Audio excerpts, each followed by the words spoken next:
ಸುಮಾರು 8 ಗಂಟೆಗೆ ನಮ್ಮನ್ನು ಖಾನಾಪುರ ಪೊಲೀಸ್ ಠಾಣೆಗೆ ಕರ್ಕೊಂಡು ಬಂದಿದ್ದಾರೆ.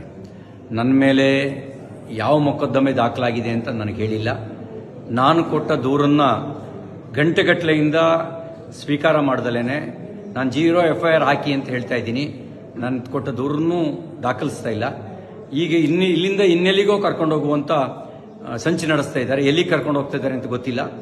ನನ್ನ ಜೀವಕ್ಕೆ ಅಪಾಯ ಇದೆ. ನನ್ನ ಜೀವಕ್ಕೆ ಏನಾದರೂ ಅಪಾಯ ಆದರೆ ಅದಕ್ಕೆ ಕಾರಣ ಇಲ್ಲಿರುವ ಕಾಂಗ್ರೆಸ್ ಸರ್ಕಾರ. ಅವ್ರ ಜವಾಬ್ದಾರಿ ಹೊತ್ಕೋಬೇಕಾಗತ್ತೆ. ನನ್ನ ವಿರುದ್ಧ ಸುಳ್ಳು ಸುದ್ದಿ ಹಬ್ಬಿಸಿ ಸುಳ್ಳು ಕಂಪ್ಲೇಂಟ್ ಕೊಟ್ಟು ನನ್ನನ್ನು ಕೊಲೆ ಮಾಡ್ತಕ್ಕಂಥ ಸಂಚು ನಡೆಸಿದ್ದಾರೆ. ಇದಕ್ಕೆ ಸಂಬಂಧಪಟ್ಟಂತೆ ನಾನು ಸಭಾಪತಿಗಳಿಗೂ ಈಗಾಗಲೇ ದೂರು ಕೊಟ್ಟಿದ್ದೀನಿ. ಹತ್ತತ್ರ 3:30 ಗಂಟೆ ಆಯಿತು.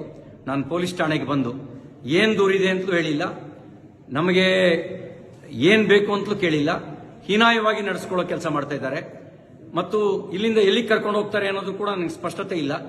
ನನ್ನ ಜೀವಕ್ಕೆ ಏನಾದ್ರು ತೊಂದರೆ ಆದರೆ ಅದಕ್ಕೆ ಪೊಲೀಸರು ಮತ್ತು ಇಲ್ಲಿಯ ಸರ್ಕಾರ, ವಿಶೇಷವಾಗಿ ಲಕ್ಷ್ಮೀ ಹೆಬ್ಬಾಳ್ಕರ್, DK ಶಿವಕುಮಾರ್ ಅವ್ರ ತಂಡವೇ ಇದಕ್ಕೆ ಕಾರಣ ಆಗುತ್ತೆ ಅನ್ನೋದನ್ನ ಈ ಮೂಲಕ ನಾನು ತಿಳಿಸೋದಕ್ಕೆ ಬಯಸ್ತಾ ಇದ್ದೀನಿ. ಎಲ್ಲವೂ ನಿಗೂಢವಾಗಿದೆ. ಯಾವುದೋ ಕ್ರಿಮಿನಲ್ಗಳನ್ನು ನಡೆಸ್ಕೊಳ್ಳೋ ರೀತಿಯಲ್ಲಿ ನಡೆಸ್ಕೊಳ್ತಾ ಇದ್ದಾರೆ. ಅವರು ನಡೆಸ್ಕೊಳ್ತಿರೋ ರೀತಿ ಅನುಮಾನ ಹುಟ್ಟಿಸ್ತಾ ಇದೆ. ಪ್ರತಿಯೊಂದು ನಡೆಯೂ ಕೂಡ ಅನುಮಾನಾಸ್ಪದವಾಗಿದೆ. ಅವರು ನಡ್ಕೊಳ್ತಿರ್ತಕ್ಕಂಥ ರೀತಿ. ನಾನೊಬ್ಬ ಜನಪ್ರತಿನಿಧಿಯಾಗಿ ಮಂತ್ರಿಯಾಗಿ ಕೆಲಸ ಮಾಡಿದವನು. ನಾನು ಕೊಟ್ಟ ದೂರಿಗೆ 0 FIR ರಿಜಿಸ್ಟರ್ ಮಾಡಿ ಅಂತ ಹೇಳಿದ್ರೆ ಮೀನಾಮೇಷ ಎಣಿಸ್ತಾ ಇದ್ದಾರೆ. ಇದೆಲ್ಲವೂ ಅವರು ತುರ್ತು ಪರಿಸ್ಥಿತಿಯ ಕಾಲಘಟ್ಟದಲ್ಲಿ ನಡ್ಕೊಳ್ಳೋ ರೀತಿಯಲ್ಲಿ ನಡ್ಕೊಳ್ತಾ ಇದ್ದಾರೆ. ಜೈ ಹಿಂದ್.